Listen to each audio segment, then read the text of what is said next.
किंतु मेरी एक शर्त है कि यदि आप ऐसा नहीं कर पाए तो आप अपनी प्रजा के समक्ष अभी ये वचन दीजिए कि आप मेरे दास बनकर रहेंगे। अब सोच क्या रहे हो बंधुओं? समझ लो, हमारे आनंद के दिन समाप्त हो गए।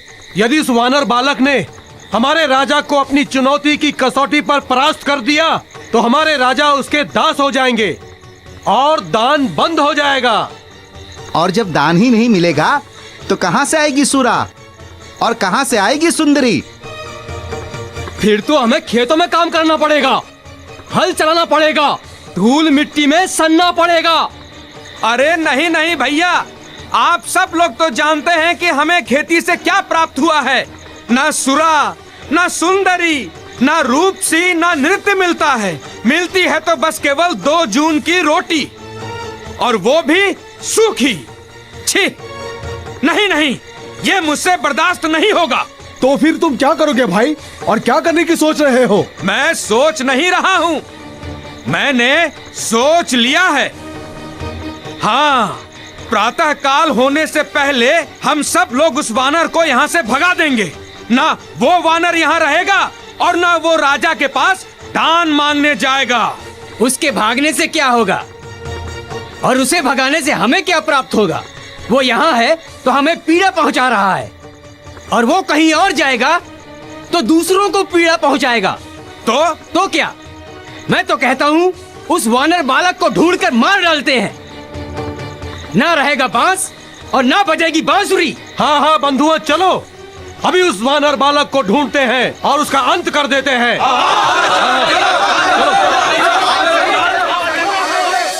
बगिया में पंछी फिर गाएंगे, खेतों में फिर हल चलेंगे, धरती के आंचल में फिर से फसल लहलहाएगी और फिर हलों की पूजा होगी। माता, मैं कारण जानना चाहता हूँ। किस बात का? आपकी इस प्रसन्नता का। आज आप बहुत प्रसन्नचित हैं। क्या कारण है?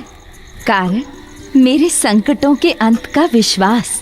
संकटों के अंत का विश्वास? हाँ पुत्र, अब मुझे पूर्ण विश्वास हो चुका है कि तुम मेरे संकटों को दूर करोगे। वो कैसे माता? तेरे भीतर अपने माता पिता के लिए वो प्रेम व आदर देखकर मेरी आत्मा कह रही है कि बंजर हो चुकी मेरी छाती पर अब प्रसन्नता के अंकुर अवश्य फूटेंगे।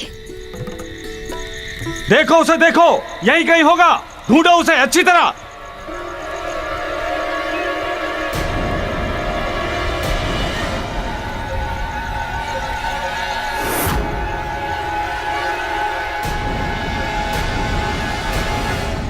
क्या चाहिए आप लोगों को? किसे ढूंढ रहे हैं? तुम्हें ढूंढ रहे हैं, तुम्हें। किस उद्देश्य से? बताइए, आपकी किस प्रकार मैं सहायता कर सकता हूँ? ए दुष्ट वानर, तू हम सबका दान बंद करवाना चाहता है और हम ही से पूछ रहा है कि क्या बात है? ऐ वानर बालक, अगर अपना हित चाहता है तो प्रातः काल होने से पहले पहले ये नगर छोड़कर चला जा। किंतु प्रातः काल तो मुझे राजा से दान लेना है। दान लेने के लोभ में पड़ोगे तो प्राण खो दोगे, सोच लो।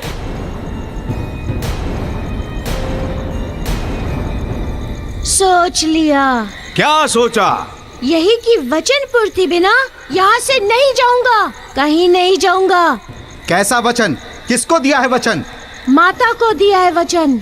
उनके समस्त दुखों को समाप्त करके ही तब यहाँ से जाऊंगा। तो फिर बताइए, मैं कैसे जाऊँ कार्य अधूरा छोड़ के? तो फिर धरती लोग छोड़कर परलोक जाने के लिए तैयार हो जा। रुक जाओ सबके सब, जहाँ हो वहीं रुक जाओ, आगे एक पग भी मत बढ़ाना, अन्यथा अनर्थ हो जाएगा, कह देती हूँ। तुम सभी बिना परिश्रम के मुफ्त का धन पाकर तुम सभी की बुद्धि भ्रष्ट हो गई है। लज्जा आनी चाहिए तुम सब लोगों को, लज्जा। तुम धरती की संतान होकर इस प्रकार के अनर्थ में लगे हुए हो। ए बुढ़िया,